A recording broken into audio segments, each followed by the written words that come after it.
Hola a todos y bienvenidos una vez más a Ecumenos.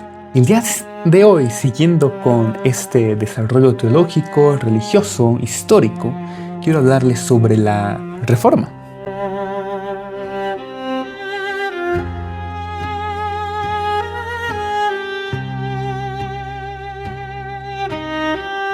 Y es que en el entre los siglos XII al siglo XV, pues la Iglesia Occidental vivía un esplendor cultural, la verdad, y a la vez una crisis interna.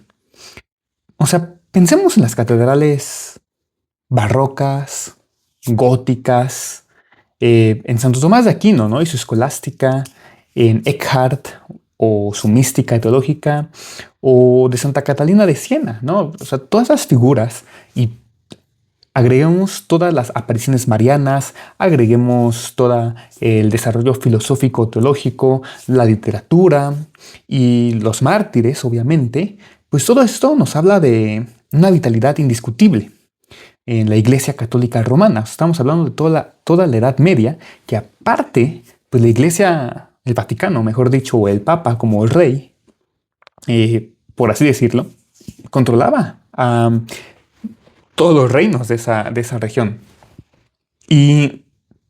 Pero, pues, que controlara toda esa región hacía que el Papa y el Vaticano en sí forjaran demasiada riqueza. Y es que junto con esa riqueza surgía un clericalismo estructural y un exceso de poder económico del papado y un distanciamiento incluso del pueblo. La teología escolástica había elevado la razón al servicio de la fe, y no era un medio racionalismo, sino un esfuerzo por articular sistemáticamente el misterio cristiano. Digamos, por ejemplo, Tomás de Aquino había logrado una síntesis grandiosa entre fe y razón, una escritura y filosofía aristotélica. Por eso es que a él se le decía que había cristianizado a Aristóteles. Y la teología se volvió en ocasiones excesivamente técnica, lejana incluso de la experiencia espiritual, y en el siglo XIV, de hecho, marcó una profunda herida. El cautiverio de Aviñón es una de esas heridas de las que poco se habla en la historia. Pero cuando los papas residieron en Francia bajo la influencia de los reyes franceses, seguido de este gran cisma de Occidente, no estamos hablando del cisma de Oriente, que es cuando se separó la Iglesia Ortodoxa de la Iglesia Católica Romana, sino del cisma de Occidente, que ocurre en 1378 aproximadamente y abarca hasta el 1420 más o menos. Y ese gran cisma, de hecho, nos muestra que había hasta 3 papas rivalizando entre sí por querer reclamar su legitimidad. Imagínense esa emborrachez de poder que el papado, pues ya quería. Y esta situación, de hecho, fue la que terminó desgastando la credibilidad del Vaticano como tal. Entonces, el pueblo cristiano llegó a sentirse desorientado y comenzó a mirar hacia alternativas espirituales más inmediatas, devociones populares, misticismo y movimientos de reforma interna. Pero aquí surge esa pregunta, y quiero hacerles esta pregunta. ¿No es acaso lo mismo que hemos estado llegando a vivir en estos días, o al menos antes de la pandemia, con la era del New Age, buscando estas terapias alternativas, buscando también formas espirituales alternativas que no terminan de llenarnos del todo, pero que estamos ahí picando, una vez más, por esa falta de credibilidad en el Vaticano? Y obviamente no solo en el Vaticano, sino en toda la línea jerárquica de estos sacerdotes, padres, obispos, y no hablemos únicamente del catolicismo romano, sino también podemos hablar del protestantismo y sus diferentes iglesias, como la Luz del Mundo, algunas, ¿cómo se puede decir? Algunas corrupciones dentro del mundo pentecostal, evangélico, y también dentro de otros marcos orientales. O sea, podemos hablar dentro de algunas prácticas espirituales del New Age, del budismo, hinduismo, de ese tipo de cosas del yoga incluso, que también llegaban a solicitar dinero o a hacer malprácticas a favor de ellos, aprovechándose de la necesidad espiritual que todos los humanos tenemos. Pero bueno, pues había también movimientos de reforma que fueron los que fueron impulsando la reforma protestante, de la cual hablaremos en este video. Y pues también la pregunta de fondo sería, ¿dónde reside entonces la verdadera autoridad? ¿En el Papa, en un concilio o en las Escrituras? Y estas preguntas son las que hacían pensar a un alemán, a Martín Lutero. Porque ya en el siglo XIV o tal vez XV, estamos hablando de los 1500, pues encontramos estas voces que anticiparon el espíritu reformador. Tenemos a John Wycliffe en Inglaterra, que defendía que la Biblia debía estar en lengua vernácula y que la verdadera iglesia no era la institución visible, sino la comunidad de todos los predestinados. Y sus seguidores, los lollardos, fueron perseguidos, pero sembraron semillas de esa ideología. Jan Hus, también en Bohemia y Chequia, pues denunció los abusos del clero y proclamó que Cristo, y no el Papa, era la verdadera cabeza de la iglesia. Fue quemado en el Concilio de Constanza. Pero su martirio inspiró a estos husitas que sobrevivieron como movimiento, y estos precursores mostraron que había una corriente subterránea de descontento que estallaría con fuerza en el siglo XVI. Y otro de los grandes puntos de tensión era el sistema sacramental también medieval. La Iglesia administraba 7 sacramentos vistos como canales de gracia. Pero en la práctica, la salvación del fiel se concebía como un acumulado de méritos, complementados con indulgencias, penitencias u obras.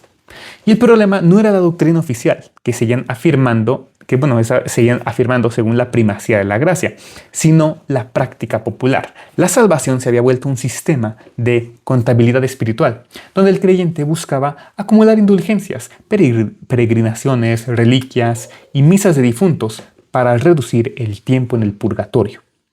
El purgatorio, entonces, era central en la mentalidad medieval y junto con él, el comercio de indulgencias se convirtió en uno de los detonantes inmediatos de la Reforma. Y es que también, pues había ese momento en el que el Papa o los papas o los obispos, pues querían también construir, embellecer sus iglesias, y qué mejor forma que decirle a los creyentes, pues paga tanto y tu familiar va a estar menos tiempo en el purgatorio, o tal vez tú te vas a lograr salvar a pesar de estos grandes pecados que hiciste. Y de una forma también, pues, bastante macabra, bastante pecadora por parte de la Iglesia Católica Romana, para obtener dinero, obtener ganancias. Pero con todo ese dinero también se iba realmente a las construcciones, a la iglesia como tal, y cuánto más se quedaba a esas personas. Eso es algo muy interesante, ¿no? Como esa canción de Fiesta Pagana de Mago de Oz que dice: si la Virgen viste de oro y ves muy gordo al abad, pues aquí hay algo también de esto, ¿no? ¿Qué tanto realmente se iba para esos abades, para esos obispos? ¿Y qué tanto se iba realmente para la comunidad, para la iglesia como tal? Entonces esto empezaba, o sea, imagínense esto, más ya pues el cristianismo que iba en decadencia también, a la falta de fe en una iglesia como institución, pues todo esto fue provocando que el movimiento reformador pues fuera más intenso, que tuviera más ímpetu y por ende más seguidores. Y es que no olvidemos también el papel del Renacimiento y del humanismo cristiano. Tenemos aquí a figuras como Erasmo de Rotterdam, ya hablé de él en un video en su libro de Elogio a la Locura. Pues él también promovió un retorno a las fuentes, editando de hecho él mismo y críticamente el Nuevo Testamento griego y pidiendo una reforma moral del clero.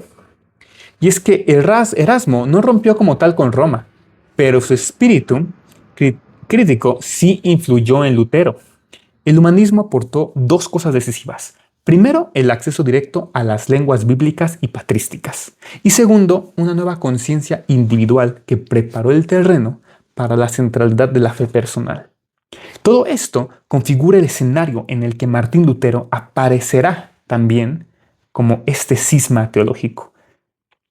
Aquí la iglesia cristiana ya se va enfrentando a los cismas de Oriente, ya se va enfrentando al cisma de Occidente hace apenas un par de siglos y ahora se va a enfrentar a este cisma teológico, por así decirlo, o el cisma reformado, pudiera llamarse, porque la reforma fue posible porque había un suelo ya agrietado, como dije antes, la crisis de autoridad papal, tensiones en la teología sacramental, el hambre espiritual auténtica, porque todos los humanos tenemos hambre de espiritualidad. Nuestro espíritu no está completamente alimentado, y mucho menos en esta época. Entonces el espíritu siempre está buscando a Dios. Por eso es que, pues, se busca un nuevo horizonte intelectual. Lutero no comenzó tampoco como un revolucionario. De hecho, ingresó al convento agustino en 1505 buscando una paz interior. Y su problema no era teórico, sino que era existencial. Porque ¿cómo puede un pecador estar en paz con un Dios justo? Y es que el joven Lutero llevaba una vida monástica rigurosa, ayunos, vigilias, confesiones constantes, pero cuanto más intentaba agradar a Dios, más consciente era su incapacidad. El sacramento de la confesión, en lugar de traerle alivio, se convirtió en una tortura. Y es que había olvidado algún pecado o eran suficientes sus actos de penitencia, y este drama espiritual es clave, porque no es un tema académico, sino un tema teológico, una especie de grito del alma. Lutero se sintió atrapado en un círculo de culpa y penitencia, y allí surgió esta idea de querer cambiar, pues, lo que terminó cambiando la historia en cuanto a confesiones cristianas. Y Lutero estudió la carta a los romanos y se encontró con la expresión paulina, el justo vivirá por la fe. Y en su lectura, esta frase adquirió un significado revolucionario. La justicia de Dios no es primero una justicia que castiga, sino una justicia que justifica. Dios no espera a que el hombre acumule méritos, sino que declara justo al pecador por pura gracia, mediante la fe en Cristo. Y esta fue la famosa experiencia de la Torre, según unas biografías y recuerdos posteriores, ¿no? Pero Martín Lutero pasó de odiar la justicia de Dios a amarla, porque entendió que la salvación no depende de obras humanas, sino de la confianza en la promesa divina. Y de aquí nacen los grandes principios de la teología luterana, o lo que le llaman las 5 solas. La sola fide, el hombre es justificado únicamente por la fe. La sola gratia, la salvación es don gratuito de Dios. Y la sola Christus, solo Cristo es mediador. Y la sola Escritura. La Escritura es la única norma suprema de fe. Pero el detonante externo fue el escándalo de las indulgencias. El Papa León X, qué curioso, estamos ahorita en la era del Papa León también, pero ahora estamos hablando de León X, había autorizado su predicación para financiar la construcción de San Pedro en Roma. El dominico Johann Tetzel, famoso por su frase, cuando la moneda suena en el cofre, el alma salta del purgatorio. No sé si esto ya es ridículo, pero ¿qué le podemos hacer, no? Esas personas que aparentemente están más cerca de Dios parece que están más alejadas de la realidad. Pero bueno, pues esta frase encarnaba los excesos de la práctica. Y el 31 de octubre de 1517, Lutero publicó sus 95 tesis en Wittenberg. Esto es una buena fecha para también pues celebrar, por así decirlo, en el caso de no como una celebración al protestantismo, pero sí a la protesta de que las indulgencias pues son a veces una forma de sacar dinero a esas personas necesitadas que realmente creen en esta idea.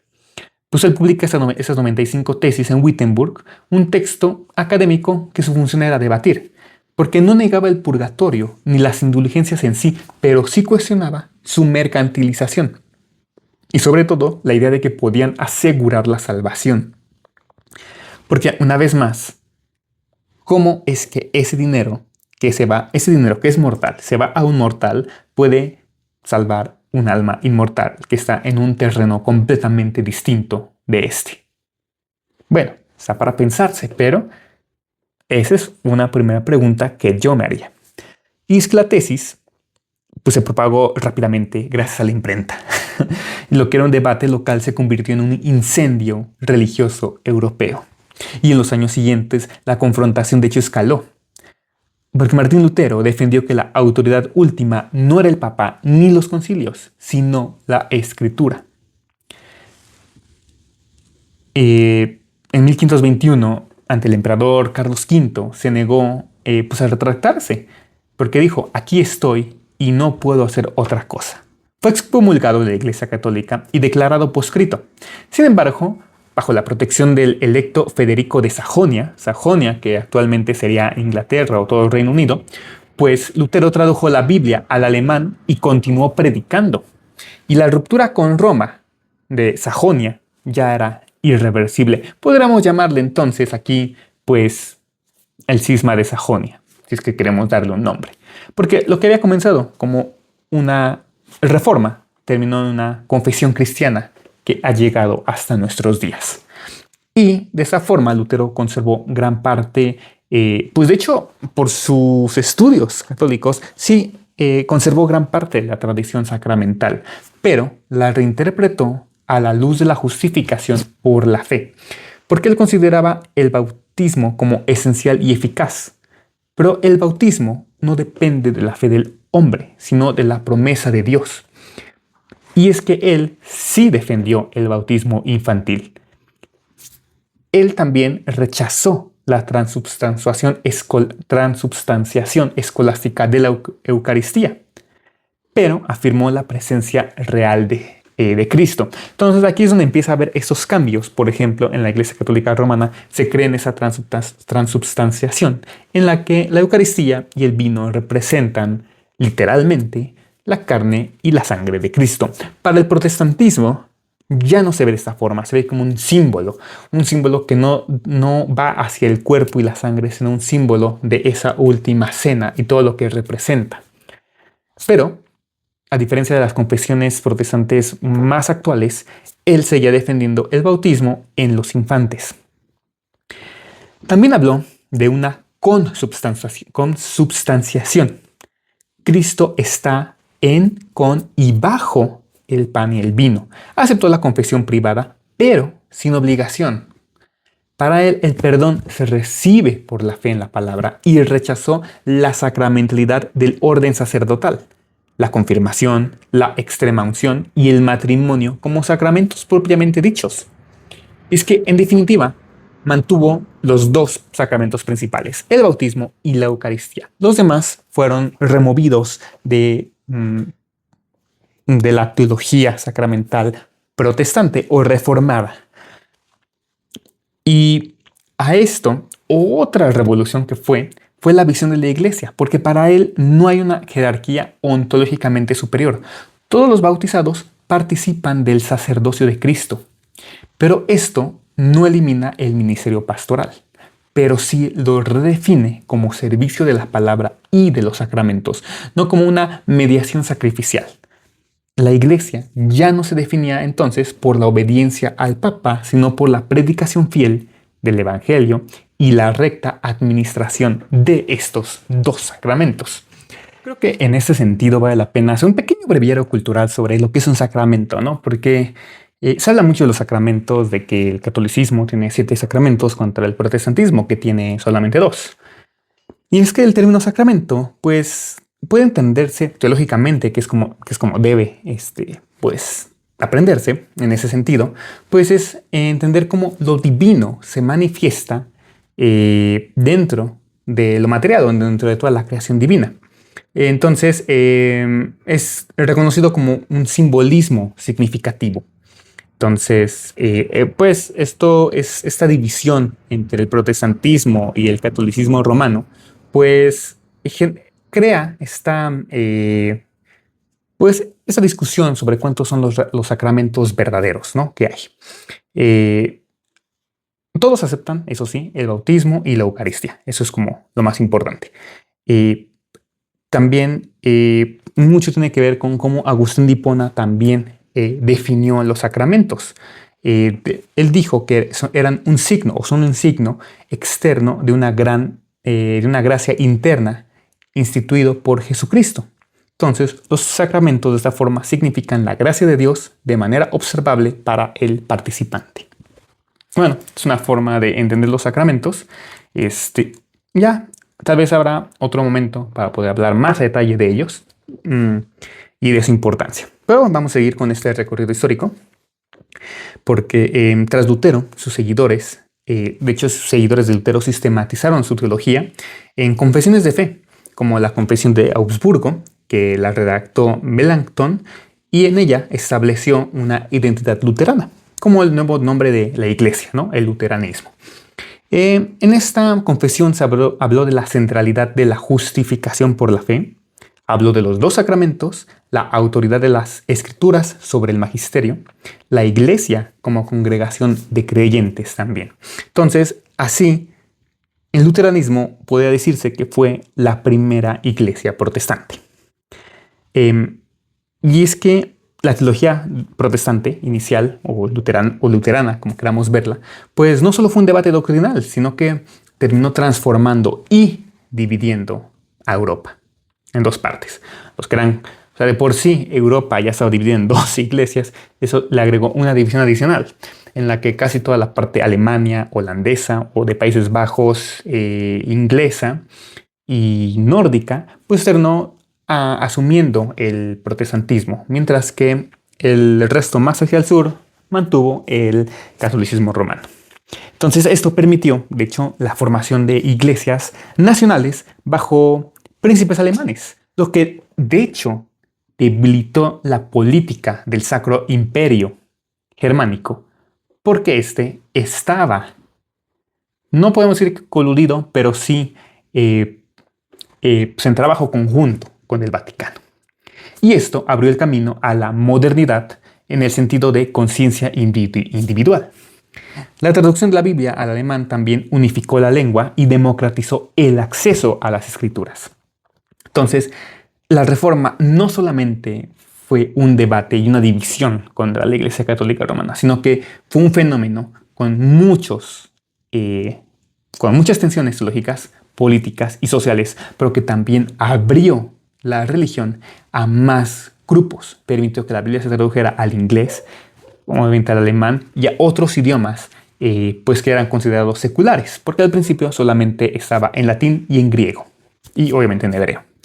Entonces, pues esto rápidamente se diversificó en diferentes territorios y tomó diferentes rumbos doctrinales que dieron nacimiento a otras subcorrientes o denominaciones autónomas, como la Reforma Suiza y el protestantismo reformado. En este caso nos encontramos con figuras como Ulrico Zwinglio y Juan Calvino.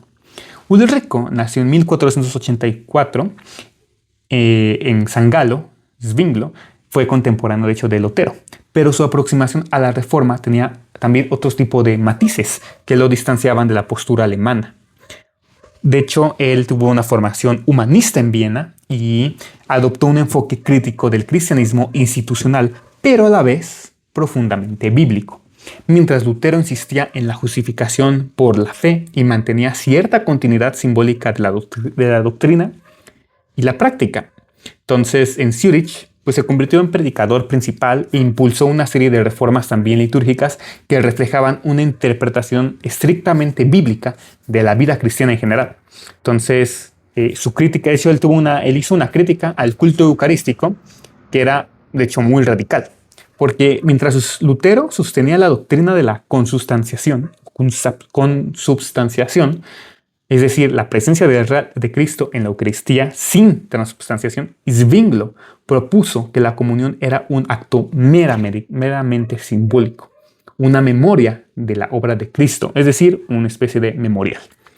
Y ese matiz pues empezó a gestar esa línea doctrinal que influiría decisivamente en el desarrollo posterior de todas las iglesias reformadas, separándose de la visión luterana. También Zwinglio reformó a los luteranos al eliminar las imágenes, las reliquias y los cantos que en su opinión desviaban a los fieles de la palabra pura de las Escrituras. La predicación se convirtió en el eje central del culto y el enfoque en la moral personal y comunitaria adquirió un énfasis extraordinario. Entonces, esta postura radical derivó en tensiones también políticas que desembocaron en conflictos armados entre los cantones suizos católicos y los reformados. También, esto abrió por un lado la idea teológica, la reinterpretación de las escrituras, la reinterpretación eclesial, porque pues permitió que más personas pudieran acercarse a ser pastores sin tener como todo ese ordenamiento jerárquico que pide el catolicismo romano. Pero por otro lado, pues también abrió esas tensiones internas entre cómo se reinterpreta cada una de pues de las ideas de la Biblia.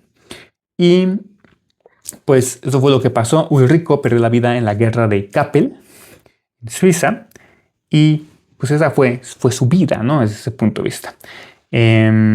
Entonces, pues mientras Lutero reformaba la fe dentro de la continuidad histórica de la Iglesia, o sea, Lutero sí quería mantener una continuidad con la Iglesia católica occidental. Solo estaba en contra de algunas cuestiones que tenían que ver más con la jerarquía papal que con lo que tuviera que ver con la teología. Y Zwinglio, pues sí propuso una ruptura mucho más radical que de hecho es la que se ha heredado a las iglesias protestantes actuales. Y porque, pues también Zwinglio, pues rechazó obviamente los elementos, los cantos, las imágenes, la institución como tal. O sea, todo lo que tuviera que ver con el simbolismo católico romano o incluso católico en general, lo descartó completamente. Él apuntaba más hacia una iglesia del estilo comunitario, gobernada por un consejo de la ciudad, donde la autoridad pastoral estaba subordinada a la autoridad civil. Una vez más, se está mezclando autoridad civil con autoridad eclesial.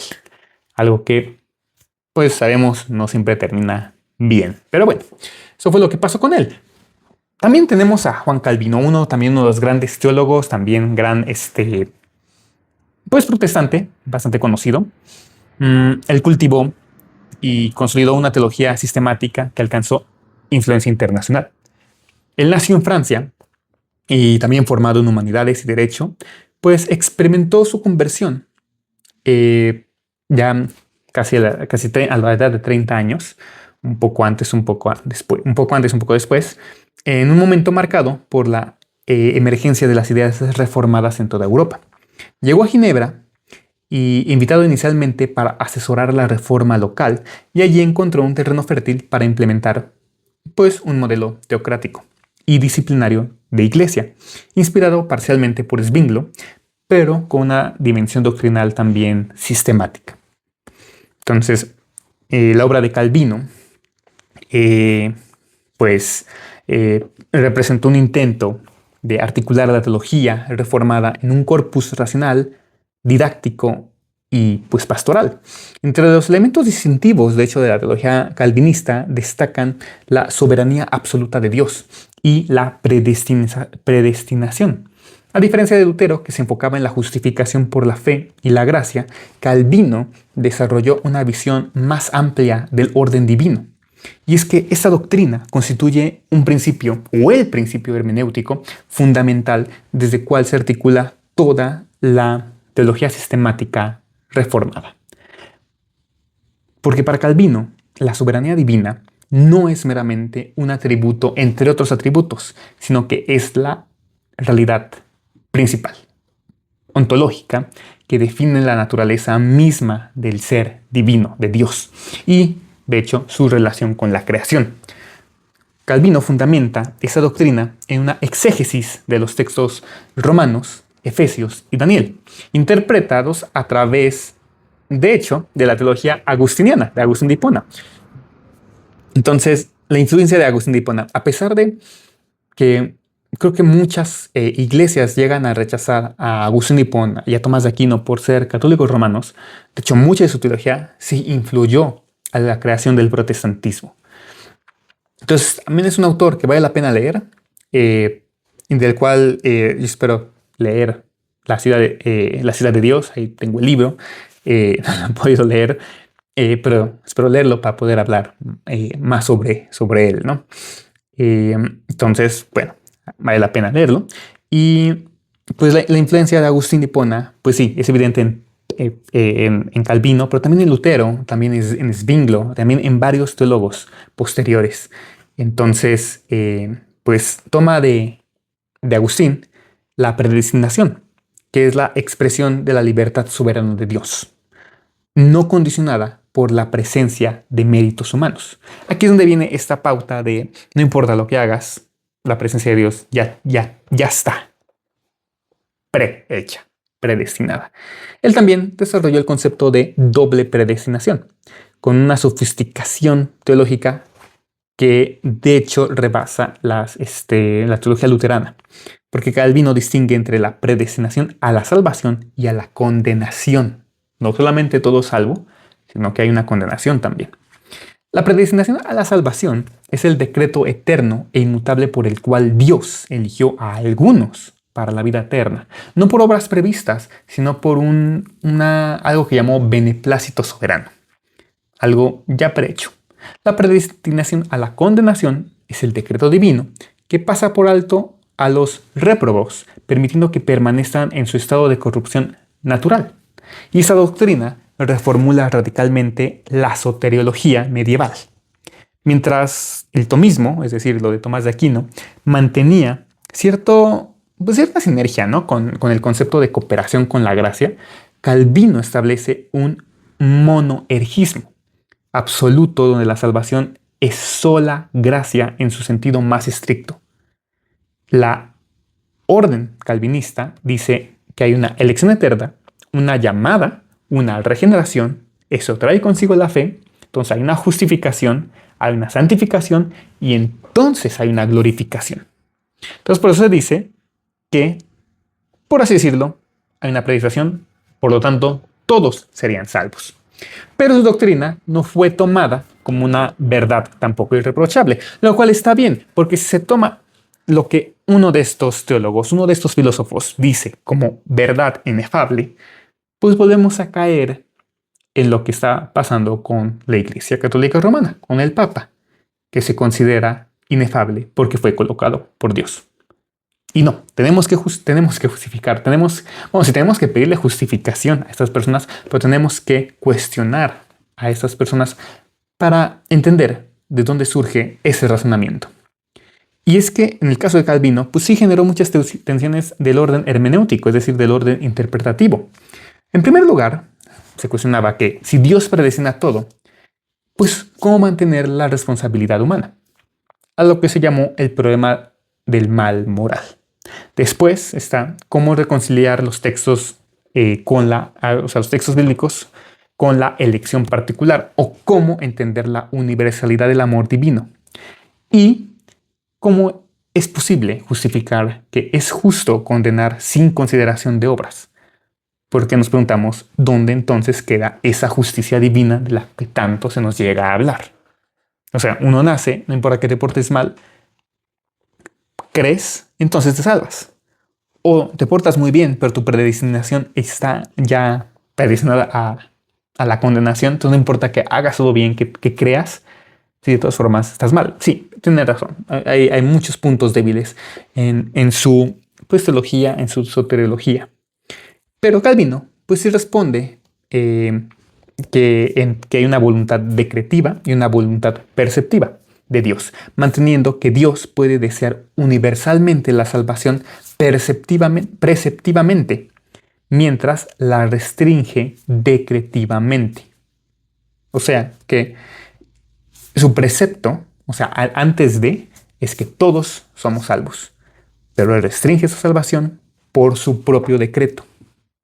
O sea, que al final sí tiene que ver, hay una justicia divina no sé si por méritos, tendría que leer un poco más su teología, pero pues yo pensaría en ese sentido, pues sí, él nos va a salvar, pero puede decretar no hacerlo. Al final hay una restricción, como cuando uno llega a entrar de forma absurda, de forma burda, llegas a la escuela y te dice el profe, todos tienen 10. Ustedes se van a reprobar.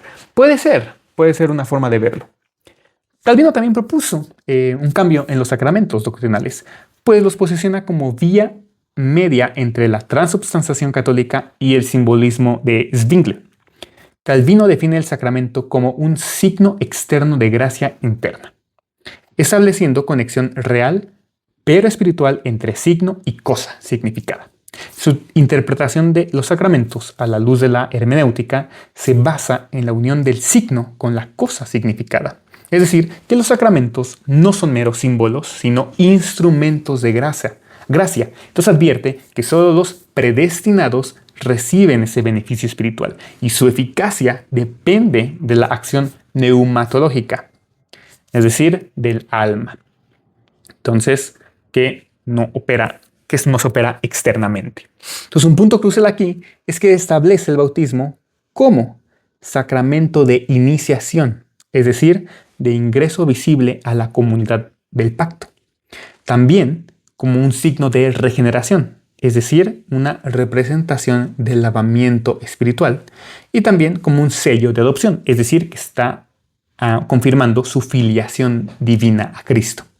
Entonces, mantiene la idea del bautismo infantil, pues lo defiende como una continuidad del pacto, como una especie de analogía con circuncisión del Antiguo Testamento, pero también lo ve como una promesa generacional. Aplica entonces hechos a hijos de creyentes y presunción de elección. Es decir, que existe una esperanza fundada en promesas pactales. Y esta formulación evita tanto el pelagianismo, que atribuía una regeneración automática, como el anabautismo, que requeriría una fe consciente. Entonces, por eso mantiene el bautismo de infantes, pero por todos estos significados agregados, ¿no? Calvino también desarrolló la teología de la Santa Cena, donde evitó tanto la ubicuidad luterana como el memorialismo zwingliano, quedó como en un punto en el medio. En él se nos enseña que la presencia real espiritual es donde Cristo está verdaderamente presente, no meramente conmemorado. Entonces la presencia es espiritual, es decir, mediada por el Espíritu Santo. No es corporal y la unión es real, por lo que hay una verdadera participación de Cristo mediante la fe en ese momento, en ese lugar. Entonces aprendemos que la operación neumatológica, es decir, otra vez la operación del alma, del neuma, que quiere decir que el Espíritu Santo opera como vínculo de participación conectando los elementos terrestres, es decir, el pan y el vino, con las realidades celestiales. Entonces los comulgantes con el Cristo exaltado y la iglesia militante con la triunfante. De esta forma, la participación sacramental produce una nutrición espiritual al fortalecer el espíritu con la unión de Cristo. Entonces nos otorga una consolidación de unidad del cuerpo místico y pues nos anticipa la escatología, porque prefigura el banquete mesiánico. Eso es algo también muy interesante, porque lo podemos ver como un simbolismo, lo podemos ver como una realidad de ver al cuerpo y la sangre en ese momento, pero lo más importante y lo más destacable que yo encuentro con el calvinismo es la participación de todos, la participación de Cristo en ese momento, la participación del Espíritu Santo con todos nosotros en ese lugar y la comunión, que es la comunidad con todos los que están en la iglesia en ese momento. Eso creo que es esa consolidación de la unidad del cuerpo místico con el cuerpo terrenal, con el mundo terrenal. Creo que es lo más importante de esta Santa Cena, como la define Calvino. También él pues va a, no sé si fundamentar, no sé si crear, pero al menos va a definir un nuevo principio eclesiológico. Establece, de hecho, una estructura ministerial cuádruple, que según se dice la basó en Efesios 4:11 y 4:12, porque en la primera dice que va a haber un pastor docente o un pastor doctor, siendo el responsable de la predicación y administración sacramental. Entonces Calvino enfatiza que el ministerio pastoral deriva su autoridad no de sucesión apostólica, sino del llamado divino confirmado por toda la congregación. La predicación constituye el verbo de Dios externo que acompaña el testimonio del Espíritu Santo interno. Va a haber doctores, siendo un ministerio específicamente académico-teológico, responsable de la formación ministerial y la defensa apologética. Y esa innovación calvinista institucionaliza, de hecho, la función magisterial reformada, estableciendo la Academia de Ginebra como modelo de formación teológica. También va a haber presbíteros o ancianos que van a estar conformando el ministerio de gobierno eclesiástico, ejercido de hecho de forma colegiada. Los ancianos, junto con los pastores, van a constituir el consistorium, que va a ser un órgano de disciplina y supervisión espiritual. Esa estructura, de hecho, deriva del modelo un modelo neotestamentario, pero se articula con principios de representación congregacional. Va a haber también diáconos, dice, porque ellos van a ser los que forman el ministerio de misericordia, responsables del cuidado de pobres, enfermos y necesitados. Calvino distingue entonces entre diáconos administradores y diáconos cuidadores, estableciendo una diaconía institucionalizada que trasciende lo que sería la caridad medieval, ¿no? Por ejemplo. Entonces, el gobierno calvinista va a rechazar el episcopalismo tradicional católico o jerárquico, lo va a rechazar, pero establece un sistema presbiteriano donde la autoridad reside en cuerpos colegiados representativos.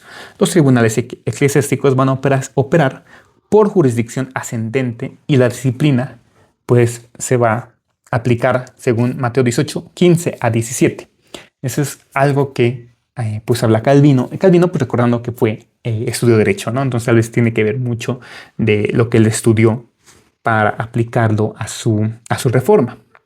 Calvino también desarrolló una ética reformada, la cual se fundamenta en el concepto de santificación como consecuencia necesaria de la justificación, contra el antinomianismo, que es el extremo opuesto del legalismo, donde el legalismo dice que necesitas trabajar para tu salvación, y el antinomianismo afirma que, dado que estás salvado, no hay necesidad de ninguna ley.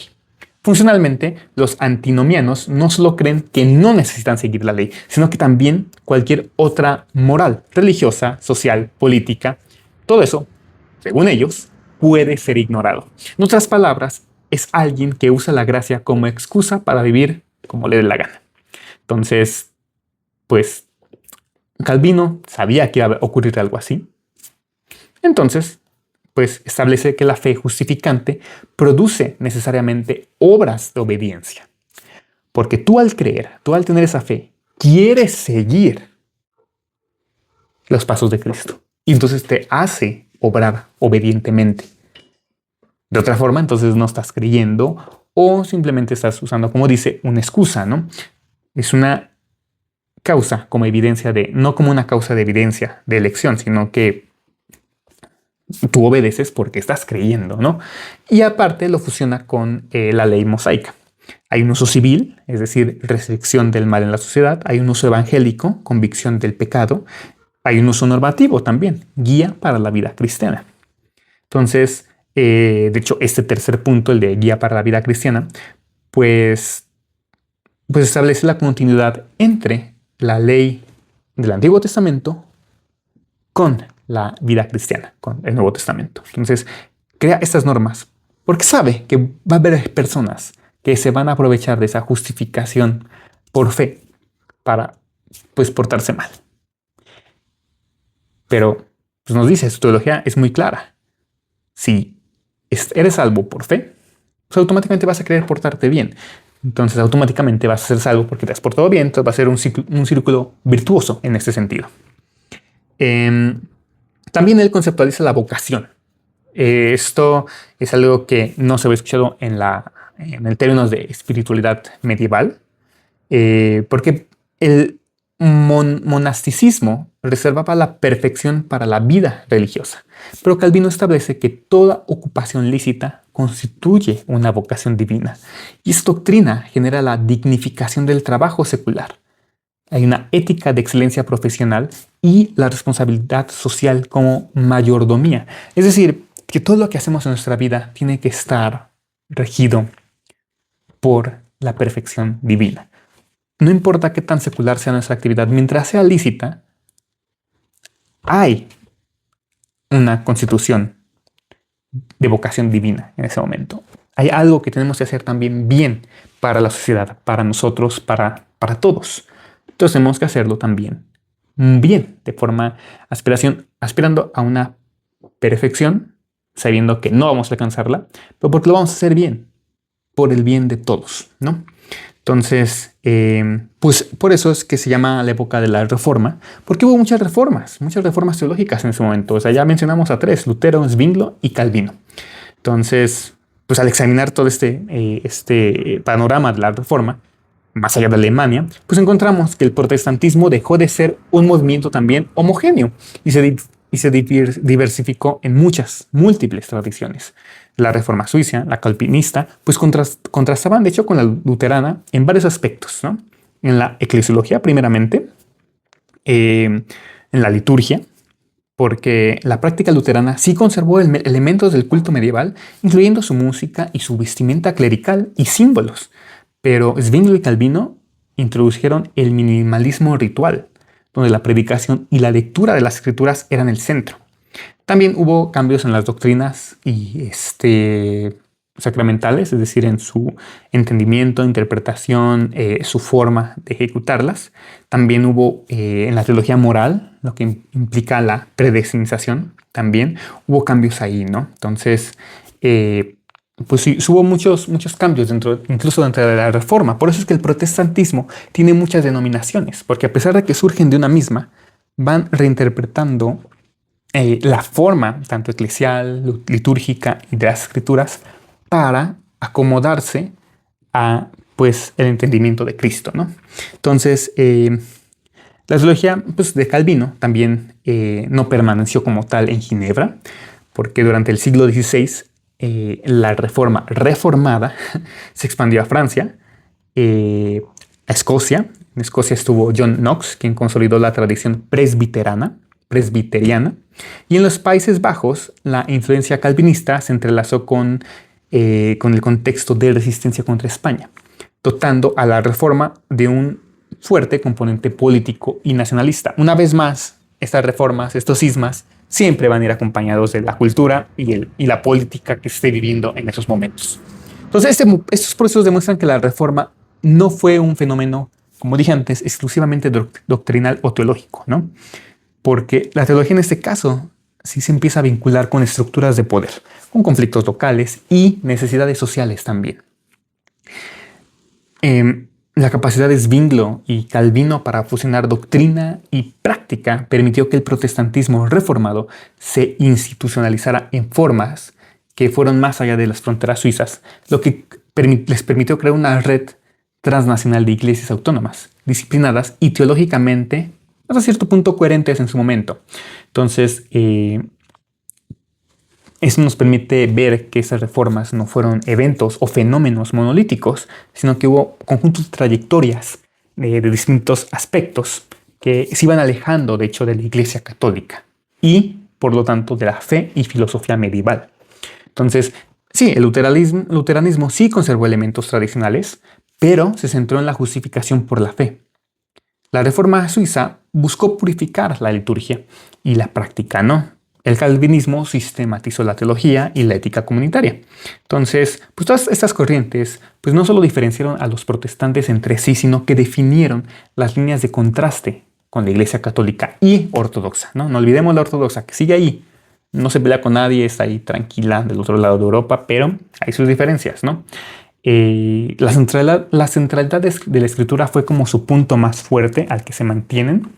En ese sentido, yo siento que voy más acorde un poco con la ortodoxia, en el sentido en que hay una centralidad con la escritura, pero también una centralidad con las tradiciones, porque es parte de lo que pues se enseña, ¿no? También, o sea, no solamente la escritura, sino también lo que se fue aprendiendo de tradición oral. Entonces, mientras vamos comentando a estos autores del movimiento protestante, pues también creo que es imprescindible detenernos en aquellos grupos que tomaron la reforma hacia un extremo aún más radical. Por ejemplo, los anabaptistas. Pues su historia evidencia la complejidad del periodo, ¿no? O sea, la práctica comunitaria y la política siempre se entrelazan, ¿no? Y en este caso, en consecuencias letales. El término anabaptista proviene de la idea de rebautizar, porque rechazaban el bautismo infantil, argumentando que la fe debía ser una decisión consciente del creyente. Y esta postura, aparentemente sencilla desde el punto de vista doctrinal, pues tenía profundas implicaciones sociales y políticas. La Iglesia medieval, junto con los estados europeos, consideraba el bautismo no solo como un sacramento religioso, sino como un acto de incorporación civil a la comunidad. Negar el bautismo infantil era pues un desafío a la autoridad eclesial y por ende al orden social. Entonces, los anabaptistas inicialmente se originaron en Zúrich también, en círculos influenciados por las enseñanzas de Konrad Grebel y Felix Manz, y rechazaban esa jerarquía clerical y sacramental institucionalizada también, ¿no? Entonces, ellos iban más hacia las reformas y defendían, por lo tanto, las ideas iglesias voluntarias, libres y autónomas. Y esta visión los convirtió en los perseguidos por excelencia, ¿no? Porque tanto católicos como protestantes y como reformados calvinistas o zwinglistas veían en ellos un peligro para la estabilidad política. Su teología del anabaptismo introdujo elementos éticos radicales, como ya dije. El pacifismo absoluto, rechazo a la violencia estatal, propiedad comunitaria en algunos grupos y un énfasis en la pureza moral y espiritual de la comunidad. Entre los anabaptistas más notorios está la comunidad de Münster, que intentó instaurar un reino de Dios aquí en la tierra, bajo líderes carismáticos como John Mathis y John of Leyden. También se implementaron formas extremas de gobierno teocrático y de propiedad comunal, lo que finalmente llevó a la intervención violenta y la represión brutal. Sí, sabemos que la propiedad comunal, el comunismo, no funciona, ¿no? Eso es una demostración práctica. Y este episodio, de hecho, mostró el riesgo que implicaba cualquier forma de radicalización religiosa en un contexto político ya con altas tensiones, ¿no? Su legado, sin embargo, no desapareció, porque de sus raíces surgieron movimientos que perduraron, con los menonitas y los Amish, que preservaron la ética de comunidad, el pacifismo y el bautismo adulto, integrando sus principios en una vida diaria radicalmente ética y separada de cualquier poder secular. Entonces, la historia de los anabaptistas ilustra la cara más radical de la Reforma, aquella que no buscaba la mediación de estados o príncipes, sino la pureza espiritual y la autonomía comunitaria. Y más allá de Suiza, de Alemania y de Francia, donde los campos de disputa doctrinal eran intensas, también Inglaterra vivía una reforma distinta.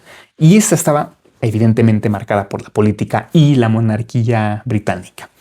En ese sentido se creó la Iglesia Anglicana, que ilustra cómo la reforma pudo convertirse en un instrumento de consolidación estatal y control de poder, más que en un movimiento doctrinal y teológico incluso. Y el detonante aquí no fue teológico, sino personal y político, y todos conocemos esta historia. En Enrique VIII, enfrentado con la negativa del Papa Clemente VII a otorgarle la anulación de su matrimonio con Catalina de Aragón, decidió romper con Roma en 1534 mediante el Acta de Supremacía. Y con ello, este rey Enrique VIII se convirtió en la cabeza suprema de la Iglesia de Inglaterra. El meme se cuenta solo.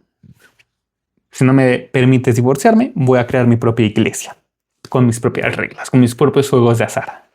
Entonces, pues esto estableció un modelo de reforma desde arriba, donde el poder civil se entrelazaba con lo religioso. ¿Ok? Una vez más, la política se entrelaza con la religión. Pero bueno. Entonces, doctrinalmente, la Iglesia Anglicana adoptó un camino intermedio entre lo reformado y lo católico. Porque a pesar de separarse de Roma, sí conservó elementos litúrgicos, jerárquicos y sacramentales del catolicismo. Y adoptó gradualmente ideas protestantes en ciertos puntos seleccionados.